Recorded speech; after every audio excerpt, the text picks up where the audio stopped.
Welcome to Galaxy Classes, where concepts become clear and learning becomes powerful. तो चलिए बच्चों, आज हम शुरू करने जा रहे हैं साइंस 1 का एक बहुत ही interesting chapter number 18, observing space telescopes. ये इसका पार्ट 1 है। और हाँ, याद रखिएगा, पार्ट 1 में हम ऑब्जर्विंग स्पेस टेलीस्कोप्स चैप्टर के टेक्स्ट बुक की हर एक लाइन को डिटेल में समझ रहे हैं, बिना कुछ भी स्किप किए, ताकि आपका कॉन्सेप्ट फाउंडेशन एकदम सॉलिड हो जाए। अच्छा बच्चों, इस चैप्टर की शुरुआत करने से पहले एक सेकंड के लिए इस इमेज को देखिए। करोड़ों अरबों सितारे और हर एक सितारा एक सूरज है। सोचो, हजारों सालों से हम इंसानों ने इस आसमान को देखा है और सोचा है कि इस सब में हमारी जगह क्या है। बस यही सवाल, यही क्यूरियोसिटी इस पूरे चैप्टर की और इनफैक्ट पूरी साइंस की ड्राइविंग फोर्स है। तो आज के इस लेक्चर में हम क्या क्या सीखने वाले हैं। सबसे पहले हम जानेंगे कि हम स्पेस की तरफ देखते ही क्यों हैं। फिर हम गैलीलियो के टेलीस्कोप के बारे में पढ़ेंगे, जिसने सब कुछ बदल दिया। उसके बाद हम लाइट के सीक्रेट्स को समझेंगे। फिर आएंगे मेन टॉपिक्स पर, रिफ्रैक्टिंग टेलीस्कोप्स जो लेंस यूज करते हैं, उनकी प्रॉब्लम्स, और फिर रिफ्लेक्टिंग टेलीस्कोप्स जो मिरर यूज करते हैं। तो चलिए शुरू करते हैं। तो हमारा सबसे पहला और सबसे बेसिक सवाल, why we look at space. हम आखिर आसमान की तरफ देखते ही क्यों हैं? ऐसा क्या है वहां जो हमें इतना खींचता है? इसका जवाब बच्चों, हमारी क्यूरियोसिटी, हमारी जरूरत और हमारी खोज करने की इच्छा में छिपा है। चलिए टेक्स्ट बुक के पहले कैन यू रिकॉल से स्टार्ट करते हैं। स्काई और स्पेस में क्या फर्क है? बहुत सिंपल है। ऐसे समझो, दिन में जो आपको नीला आसमान दिखता है ना, वो हमारे प्लैनेट की छत जैसा है। ये अर्थ का एटमॉस्फेयर है, इसे कहते हैं स्काई। पर इस छत के ऊपर जो अनंत एंडलेस जगह है, जिसमें चांद, सूरज, प्लैनेट्स, स्टार्स, गैलेक्सीज सब कुछ है, उसको कहते हैं स्पेस। तो जब हम कहते हैं स्पेस ऑब्जर्वेशन, इसका मतलब है हम इस छत के पार देखकर उस विशाल यूनिवर्स को स्टडी कर रहे हैं। अब आते हैं टेक्स्ट बुक की पहली लाइन पर। इसका सिंपल सा मतलब है कि शुरू से ही जब से इंसान है, उन्हें आसमान में दिखने वाले सूरज, चांद और तारों को लेकर बहुत क्यूरियोसिटी रही है। ये कोई नई बात नहीं, ये हमारे नेचर में है। और यही क्यूरियोसिटी हर साइंस की जड़ है। साइंस की शुरुआत एक सिंपल चीज से होती है, ऑब्जर्व करना, यानी देखना और सोचना। इसका रियल लाइफ एग्जाम्पल हमारे फेस्टिवल्स हैं, जैसे करवा चौथ या ईद, जो चांद देखकर मनाए जाते हैं। एग्जाम में इस लाइन से एक सिंपल एमसीक्यू बन सकता है कि एस्ट्रोनॉमी का रूट क्या है, और आंसर होगा ह्यूमन क्यूरियोसिटी। कॉमन मिस्टेक ये सोचना है कि स्पेस की स्टडी अभी शुरू हुई है। नहीं, ये हमारी सबसे पुरानी साइंसेज में से एक है। देखो, पुराने जमाने में लोग सिर्फ क्यूरियोसिटी से आसमान नहीं देखते थे। धीरे धीरे ये उनकी जरूरत बन गई। उन्होंने नोटिस किया कि कुछ खास तारों के दिखने से मौसम बदलता है, जिससे उन्हें खेती करने में, यानी एग्रीकल्चर में हेल्प मिलती थी। कब फसल उगानी है, कब काटनी है। फिर जब वो समुंदर में जाते थे, तो रात में कॉन्स्टलेशंस यानी तारों के ग्रुप्स उनके लिए जीपीएस का काम करते थे, उन्हें रास्ता दिखाते थे। तो स्काई वॉचिंग उनके सर्वाइवल के लिए जरूरी हो गया। लेकिन एक प्रॉब्लम थी, वो सब कुछ अपनी नंगी आंखों से देखते थे। आसमान के राज जानने के लिए उन्हें एक बेहतर व्यू की जरूरत थी, और इसी जरूरत ने आगे चलकर सबसे बड़े इन्वेंशन को जन्म दिया। एग्जाम में इस पर शॉर्ट रीजन क्वेश्चन आता है, why did early man need to do sky watching? तो आपको यही 3 पॉइंट्स लिखने हैं, क्यूरियोसिटी, एग्रीकल्चर और नेविगेशन। और उस जरूरत का सोल्यूशन बनकर आया टेलीस्कोप। ये एक ऐसा इन्वेंशन था जिसने सब कुछ बदल दिया, जैसे यूनिवर्स को देखने के लिए एक नई खिड़की खुल गई हो। तो चलिए मिलते हैं उस इंसान से जिसने इस रेवोल्यूशन की शुरुआत की, गैलीलियो गैलीली। अच्छा बच्चों, यहाँ एक बहुत इंपॉर्टेंट पॉइंट है जहाँ स्टूडेंट्स अक्सर गलती करते हैं। समझो, 1608 में हांस लिपशे, जो चश्मे बनाते थे, उन्होंने पहला टेलीस्कोप बनाया था। लेकिन एक साल बाद साइंटिस्ट गैलीलियो गैलीली वो पहले इंसान थे जिन्होंने उस टेलीस्कोप को आसमान की तरफ घुमाया और स्पेस को स्टडी करना शुरू किया। इसे ऐसे सोचो, लिपशे ने एक शक्तिशाली हथियार बनाया, पर गैलीलियो वो पहले सोल्जर थे जिन्होंने उस हथियार से जंग लड़ी। एग्जामिनर आपसे इन दोनों पर अलग अलग सवाल पूछता है। Who invented the telescope? Answer, Hans Lippershey. Who was the first to use the telescope for space observation? Answer, Galileo Galilei. इस डिफरेंस को हमेशा याद रखना।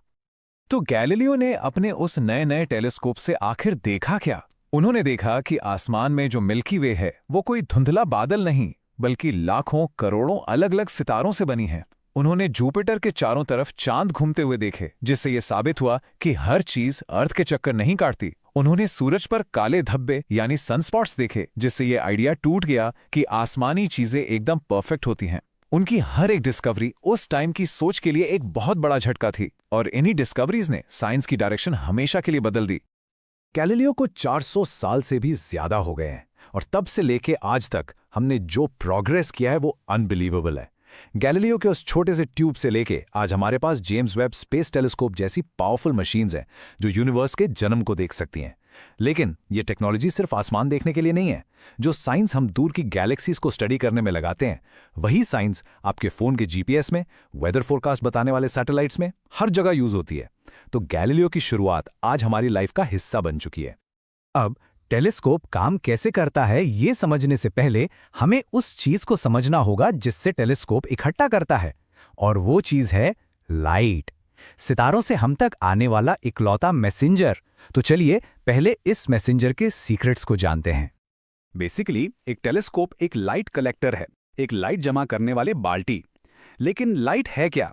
बच्चों, लाइट एनर्जी का एक फॉर्म है जो वेव्स में ट्रैवल करती है, बिल्कुल जैसे शांत पानी में पत्थर फेंकने पर लहरें बनती हैं। इसको हम कहते हैं इलेक्ट्रोमैग्नेटिक वेव। इन वेव्स की जो दो ऊंची चोटियां होती हैं, उनके बीच के डिस्टेंस को वेवलेंथ कहते हैं, और यही वेवलेंथ डिसाइड करती है कि लाइट किस टाइप की है, उसका कलर कैसा है, उसकी प्रॉपर्टीज क्या हैं। अलग वेवलेंथ मतलब अलग तरह की लाइट। अब देखो, लाइट सिर्फ वो नहीं है जो हमें अपनी आंखों से दिखती है। ये लाइट का एक पूरा परिवार है, एक बहुत बड़ी फैमिली। इस पूरी फैमिली को हम कहते हैं इलेक्ट्रोमैग्नेटिक स्पेक्ट्रम, और हमारी आंखें इस परिवार के सिर्फ एक बहुत ही छोटे से हिस्से को देख पाती हैं। ये टेबल उस पूरी लाइट फैमिली को दिखा रहा है। एक तरफ है लंबी वेवलेंथ वाली रेडियो वेव्स, जिससे आपका एफएम रेडियो चलता है। फिर आती हैं माइक्रोवेव्स, जिससे अवन में खाना गर्म होता है। फिर आती हैं इंफ्रारेड, जिससे आपका टीवी रिमोट यूज करता है। इनके बीच में एक छोटी सी पट्टी है विजिबल लाइट की, स्पेक्ट्रम का वो इकलौता हिस्सा जिसे हमारी आंखें देख सकती हैं। और दूसरी तरफ हैं छोटी वेवलेंथ वाली हाई एनर्जी वेव्स, जैसे अल्ट्रावायलेट जिससे सनबर्न होता है, एक्स रेज जो डॉक्टर यूज करते हैं, और सबसे पावरफुल गैमा रेज। सितारे इन सभी तरह की लाइट भेजते हैं, इसलिए पूरी पिक्चर देखने के लिए हमें अलग अलग तरह के टेलीस्कोप्स चाहिए होते हैं। टेक्स्ट बुक इस रेंज को हाईलाइट करती है, 400 से लेकर 800 नैनोमीटर। ये है विजिबल रेडिएशन या विजिबल लाइट। हमारी आंखें सिर्फ इन्हीं वेवलेंथ को डिटेक्ट करने के लिए बनी हैं, और इस चैप्टर में हम जिन टेलीस्कोप्स की बात कर रहे हैं, यानी ऑप्टिकल टेलीस्कोप्स, वो इसी विजिबल लाइट पर काम करते हैं। चलिए अब हम पहले टाइप के ऑप्टिकल टेलीस्कोप की बात करते हैं, रिफ्रैक्टिंग टेलीस्कोप्स। इसका नाम रिफ्रैक्टिंग इसलिए है क्योंकि ये लाइट को रिफ्रैक्ट करता है। रिफ्रैक्ट करने का मतलब होता है बेंड करना या मोड़ना, और लाइट को मोड़ने का काम कौन करता है? एक लेंस। अब इस डायग्राम को ध्यान से देखो बच्चों। एक रिफ्रैक्टिंग टेलीस्कोप ऐसे काम करता है। इसमें दो मेन लेंस होते हैं। आगे वाला जो बड़ा लेंस है उसे कहते हैं ऑब्जेक्टिव लेंस।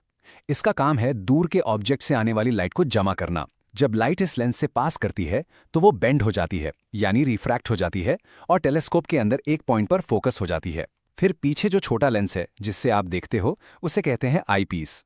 वो उस छोटी सी इमेज के लिए एक मैग्नीफाइंग ग्लास की तरह काम करता है और उसे आपकी आंख के लिए बहुत बड़ा बना देता है। बस इतना सिंपल सा प्रिंसिपल है। तो ये रिफ्रैक्शन आखिर है क्या? डेफिनेशन बहुत सिंपल है। जब लाइट एक मीडियम से दूसरे मीडियम में जाती है, जैसे हवा से ग्लास में, तो वो बेंड हो जाती है, यानी अपना रास्ता बदल लेती है। इस इफेक्ट को आपने खुद देखा होगा। एक पानी के ग्लास में पेंसिल डालकर देखो, आपको पेंसिल पानी के सरफेस पर टूटी हुई या मुड़ी हुई लगेगी। वो टूटी नहीं है, वो रिफ्रैक्शन है। टेलीस्कोप के लेंस बस इसी प्रिंसिपल को यूज करके सितारों की लाइट को बेंड और फोकस करते हैं। एग्जाम में डिफाइंड रिफ्रैक्शन का क्वेश्चन जरूर आता है। पार लेंस वाले टेलीस्कोप्स परफेक्ट नहीं थे। साइंस में हमेशा बेहतर करने की गुंजाइश होती है। तो चलिए देखते हैं कि इन रिफ्रैक्टिंग टेलीस्कोप्स में ऐसी क्या प्रॉब्लम्स थीं जिनके कारण साइंटिस्ट्स को नए डिजाइन्स के बारे में सोचना पड़ा। रिफ्रैक्टिंग टेलीस्कोप्स की 3 मेन प्रॉब्लम्स थीं, और ये एग्जाम के लिए बहुत इंपॉर्टेंट क्वेश्चन है। नंबर 1, ज्यादा लाइट जमा करने के लिए आपको बहुत बड़ा लेंस चाहिए, लेकिन एक बहुत बड़ा और परफेक्ट लेंस बनाना बहुत मुश्किल और महंगा होता है। साथ ही बड़े लेंस बहुत भारी होते हैं और अपने ही वेट से थोड़ा झुक जाते हैं, जिससे इमेज खराब हो जाती है। नंबर 2, जितना बड़ा लेंस उतनी लंबी टेलीस्कोप की ट्यूब। इससे टेलीस्कोप बहुत बड़ा और उसे हैंडल करना मुश्किल हो जाता है। और नंबर 3, सबसे इंपॉर्टेंट प्रॉब्लम है क्रोमैटिक एबरेशन। इसका मतलब है कि लेंस अलग अलग कलर्स को थोड़ा अलग अलग एंगल पर बेंड करता है, जिसकी वजह से इमेज ब्लरी बनती है और उसके किनारों पर रेनबो जैसा दिखता है। इन्हीं प्रॉब्लम्स को सॉल्व करने के लिए एक नए आइडिया की जरूरत थी। तो इन प्रॉब्लम्स का सॉल्यूशन क्या था? साइंटिस्ट ने सोचा, अगर लाइट को बेंड करने में यानी रिफ्रैक्शन में प्रॉब्लम है तो क्यों ना लाइट को रिफ्लेक्ट करवाया जाए। और रिफ्लेक्शन कौन करता है? एक मिरर। और यहां से शुरुआत हुई रिफ्लेक्टिंग टेलीस्कोप्स की। ये एक बहुत ही शानदार सॉल्यूशन था। लेंस और मिरर यूज करने में जमीन आसमान का फर्क है। बड़े लेंसेज भारी होते हैं, बनाने में मुश्किल होते हैं और उनमें कलर एरर्स होते हैं। वहीं दूसरी तरफ मिरर्स बहुत बड़े और हल्के बनाए जा सकते हैं। और सबसे बड़ी बात, मिरर्स सभी कलर्स की लाइट को एक ही तरह से रिफ्लेक्ट करते हैं, इसलिए उनमें क्रोमैटिक एबरेशन की प्रॉब्लम बिल्कुल नहीं होती। इसी वजह से आज दुनिया के जितने भी बड़े रिसर्च टेलीस्कोप्स हैं वो सभी रिफ्लेक्टर्स होते हैं। रिफ्लेक्टिंग टेलीस्कोप्स के दो मेन टाइप्स हैं। पहला है न्यूटोनियन टेलीस्कोप, जिसे महान आइजैक न्यूटन ने डिजाइन किया था। इसमें देखो लाइट आती है और नीचे लगे कॉनकेव मिरर से टकराकर रिफ्लेक्ट होती है।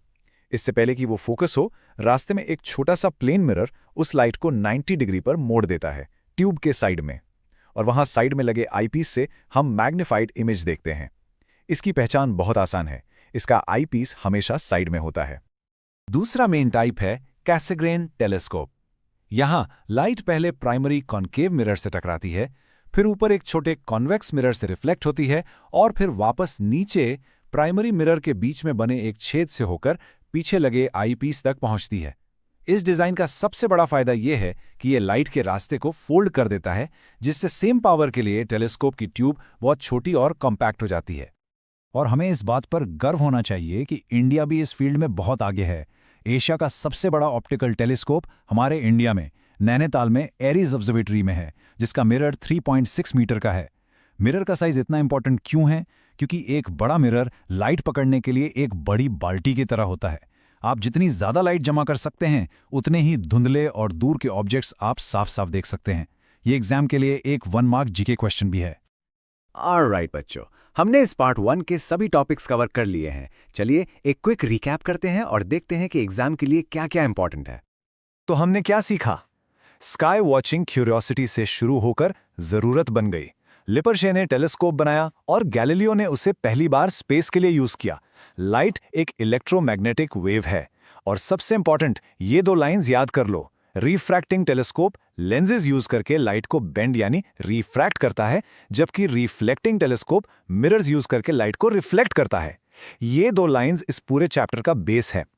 अब ध्यान दो उन गलतियों पर जो स्टूडेंट्स सबसे ज्यादा करते हैं। सबसे पहले रिफ्रैक्शन और रिफ्लेक्शन की डेफिनेशन मिक्स कर देते हैं। बेटा याद रखो, L for Lenz, R for refraction, M for mirror, R for reflection. दूसरी गलती, डायग्राम में गलत लेबलिंग। ऑब्जेक्टिव लेंस हमेशा ऑब्जेक्ट की तरफ वाला बड़ा हिस्सा होता है। और तीसरी गलती, न्यूटोनियन और कैसाग्रीन में कंफ्यूज हो जाना। याद रखो, न्यूटोनियन का आईपीस साइड में होता है, कैसाग्रीन का पीछे। इन पॉइंट्स पर ध्यान दोगे तो मार्क्स नहीं कटेंगे। तो बच्चों, टेलीस्कोप ने हमें सिर्फ नए ग्रह और सितारे नहीं दिखाए, उसने हमें इस अनंत यूनिवर्स में हमारी असली जगह दिखाई कि हम इस विशाल समुद्र में एक छोटे से नाजुक से द्वीप पर रहते हैं। ये एक ऐसी सोच है जो हमें हम्बल बनाती है। अब सवाल यह है कि अगली बड़ी खोज हमें अपने बारे में क्या बताएगी। तो ये था चैप्टर 18 का पार्ट 1। आई होप हर एक लाइन, हर एक कॉन्सेप्ट आपको क्रिस्टल क्लियर हो गया होगा। इससे अच्छे से रिवाइज करिए, डायग्राम्स प्रैक्टिस करिए, and you will score full marks. This lesson was brought to you by Galaxy Classes, created only for study and concept clarity. Like, share, subscribe, and press the bell icon for further notifications.